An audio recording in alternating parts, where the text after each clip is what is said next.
Franchement, je suis trop étonné du résultat, je suis vraiment enthousiaste.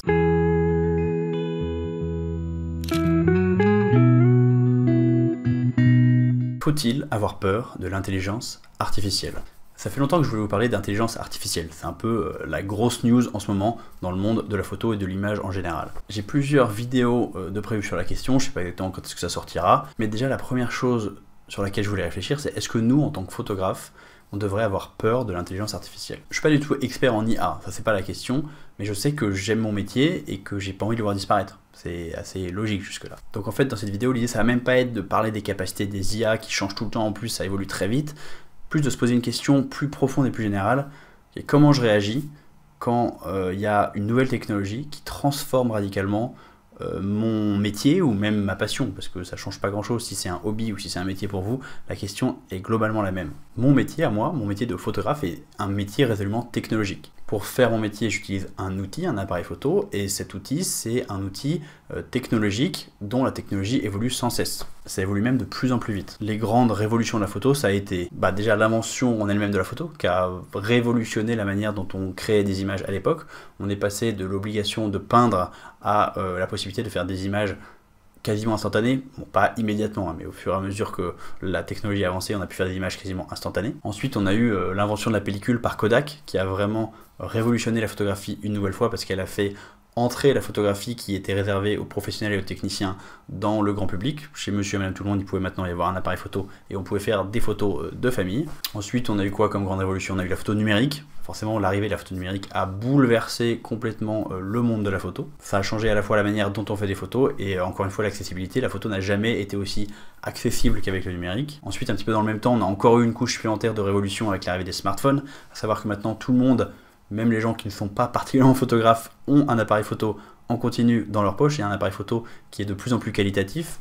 Bref, ça c'était une liste pas forcément exhaustive de quelques-unes des grandes révolutions de la photo. Et à chacune de ces étapes, les photographes, ils ont eu deux choix. Premier choix, continuer à faire de la photo comme ils l'ont toujours fait, soit par confort, soit par habitude, soit par un peu un esprit de pureté photographique qui est souvent juste une excuse pour j'ai pas envie de changer. Ou alors, deuxième solution, s'adapter aux nouveaux outils.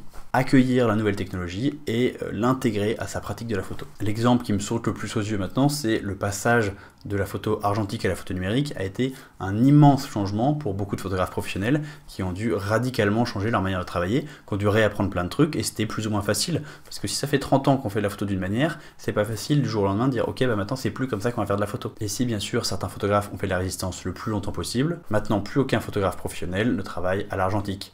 Alors vous allez me dire, si, bien sûr, il y en a, j'en connais un. Évidemment qu'il en reste quelques-uns, il y a toujours des contre-exemples, mais c'est très marginal, c'est sans doute moins d'1%. Si on prend par exemple les photographes de presse, une des choses que nous fait gagner la photo numérique, ça va être la rapidité de partage des fichiers. Ça c'est quelque chose qui est très important dans la presse, de pouvoir donner l'information le plus rapidement possible. Donc pour les photographes de presse, pas le choix, il a fallu s'adapter le plus rapidement possible, parce que sinon les concurrents, ils pouvaient envoyer leurs photos en 1 heure, alors que vous, il vous fallait 2 jours, et forcément vous étiez derrière la concurrence.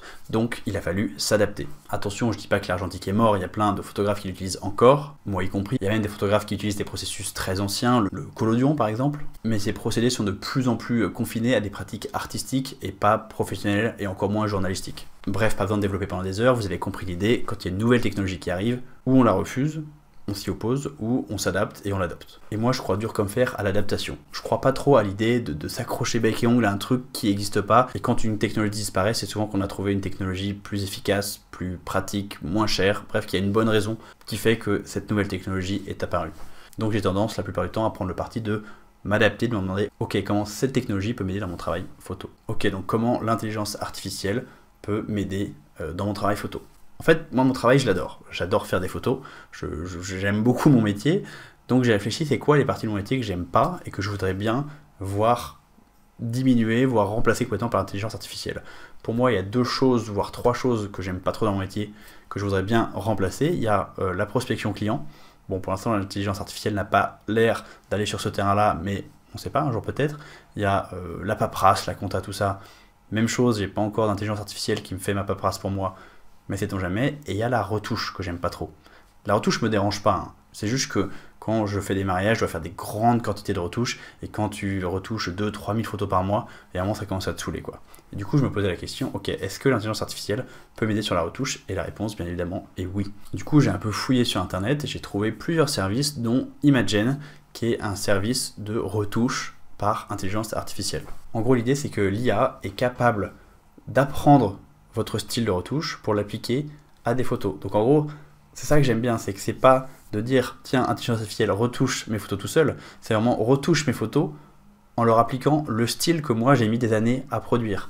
En gros, comment ça se passe? On va créer un profil en fournissant à l'intelligence artificielle un exemple de son travail pour que l'intelligence artificielle puisse apprendre comment on travaille. Le logiciel nous conseille d'envoyer un minimum de 3000 photos, donc moi j'ai envoyé 7000 photos, c'est-à-dire, je sais pas, peut-être une douzaine ou une quinzaine de mariages de ces dernières années. J'ai tout envoyé tout ça à l'intelligence artificielle qui va prendre le temps de télécharger toutes les images, de réfléchir un petit peu pour faire sa tambouille et apprendre mon style à partir de ces 7000 images. Dans ces 7000 images, il y a plein d'ambiances lumineuses différentes et des photos à l'intérieur, parce que quand je fais des photos de mariage, je fais des photos souvent dans les églises ou dans les mairies, donc il y a des photos à l'intérieur, des photos en extérieur, j'ai des mariages d'hiver, j'ai des mariages d'été, donc il y a plein de situations de lumière différentes. Et donc l'intelligence artificielle va prendre toutes ces photos, réfléchir bien, mixer tout ça dans son moteur pour en ressortir un profil qui va comprendre la manière dont je retouche pour retoucher les prochaines photos à la manière de Paul Napo. J'ai pas encore essayé, là maintenant je me pose vraiment la question de si ça va marcher et de à quel point ça va bien marcher. Parce que la retouche c'est vraiment mon goulot d'étranglement,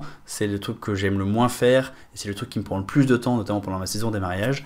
Donc vraiment si je pouvais diminuer par 2, par 5 ou par 10 le temps que je passe à la retouche photo, ça serait mais fabuleux, ça me ferait tellement plaisir. Et en plus j'ai pas du tout l'impression que ça m'enlèverait quelque chose de ma patte artistique, parce que le profil il a été créé vraiment à partir de mes propres images et de mes propres retouches. Bon, du coup je me suis dit que ce service avait l'air très cool, j'ai contacté Imagen pour leur demander s'ils voulaient faire une vidéo avec moi, ils ont dit ok, donc merci Imagen pour sponsoriser cette vidéo. Et d'ailleurs ils ont décidé de vous faire un petit cadeau. Si vous cliquez sur le lien dans la description, vous pouvez retoucher gratuitement 1500 photos pour essayer le logiciel au lieu de 1000 habituellement. C'est parti, on va essayer le logiciel. Alors comme vous voyez, j'ai déjà créé mon profil de photo de mariage. J'ai pas envie d'utiliser cette technologie pour d'autres choses que la photo de mariage, tout simplement parce que la photo de mariage, j'ai de grandes quantités de photos à traiter, donc c'est pour ça que j'ai envie d'être aidé par l'intelligence artificielle. Mais quand il s'agit de retoucher quelques photos de rue, comme j'ai des cadences qui sont beaucoup plus faibles, moi ça me fait plaisir de les retoucher, ça me fait plaisir d'avoir la main dans le cambouis, donc c'est pas du tout un problème. Donc voilà, mon profil est créé, je peux commencer. Alors il faut bien comprendre qu'un profil c'est très différent d'un preset.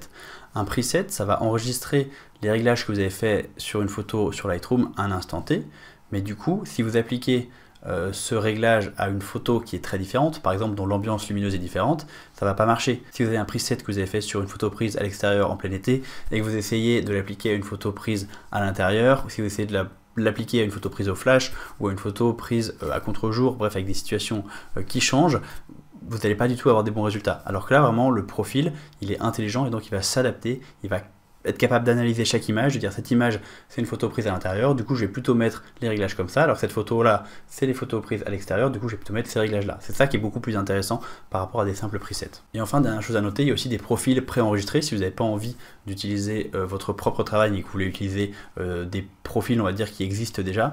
Moi j'ai pas très envie d'aller explorer ça, tout simplement parce que j'ai pas envie que le logiciel retouche mes photos pour moi, j'ai envie qu'il retouche mes photos pour moi, avec mon style à moi. J'ai envie de garder cette patte créative. C'est parti, je sélectionne mon catalogue Lightroom, ensuite je sélectionne le dossier dans lequel il y a les images que je veux retoucher.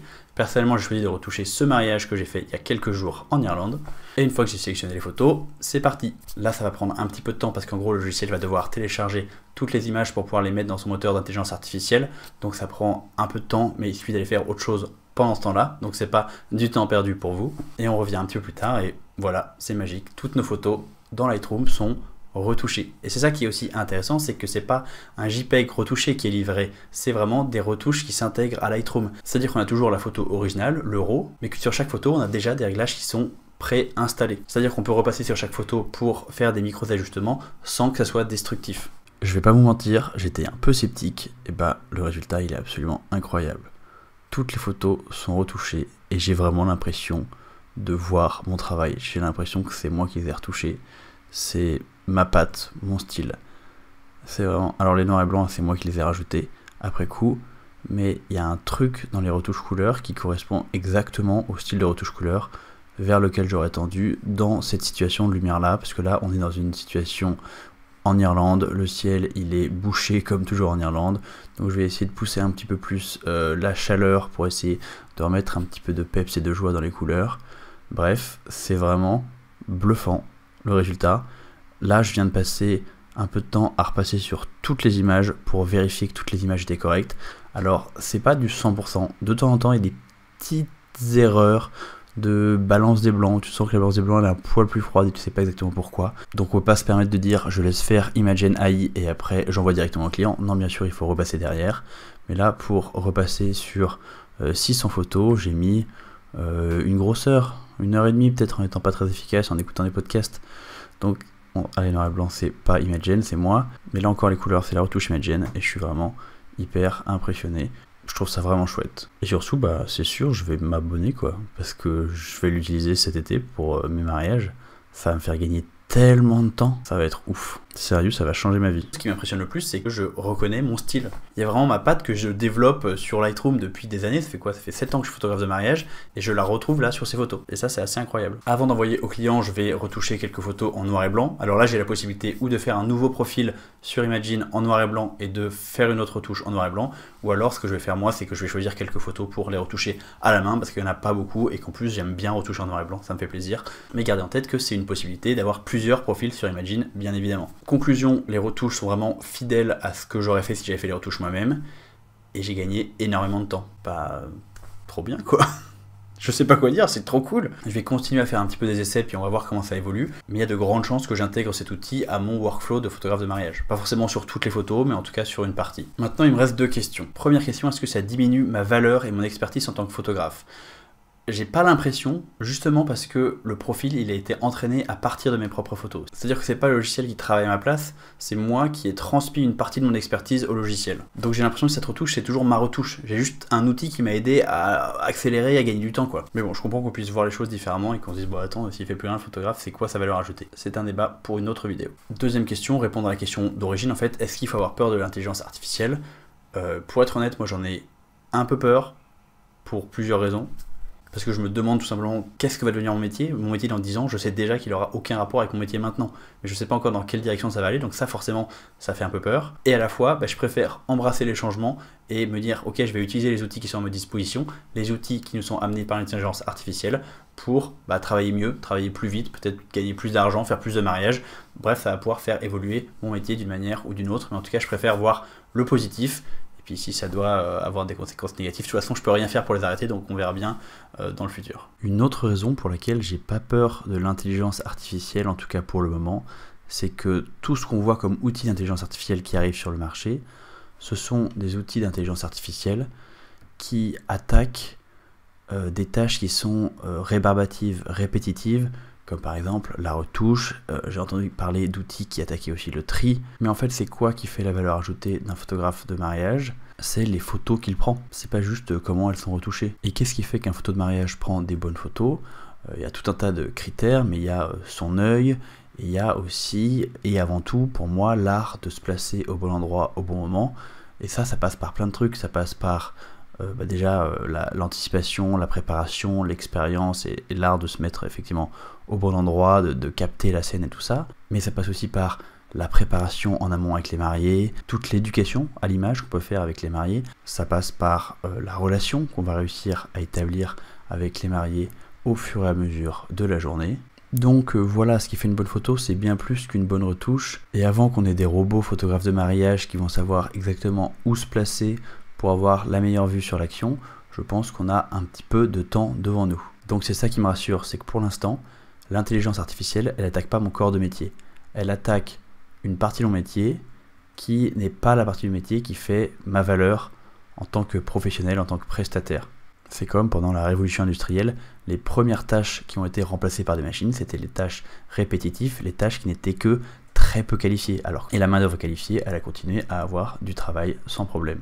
Donc je suis pas vraiment inquiet dans l'immédiat. Mais bon, ça peut changer assez vite. Merci à tous d'avoir regardé cette vidéo. Merci à Imagen AI d'avoir sponsorisé cet épisode. Pensez à me suivre sur Instagram. Pensez aussi à vous abonner à cette chaîne. Si vous voulez progresser en photo, j'ai créé un guide de 12 exercices créatifs qui s'appelle « Devenez un meilleur photographe en 12 semaines ». C'est gratuit. Vous pouvez le télécharger en cliquant sur le lien dans la description. Et nous, on se retrouve la semaine prochaine pour une nouvelle vidéo.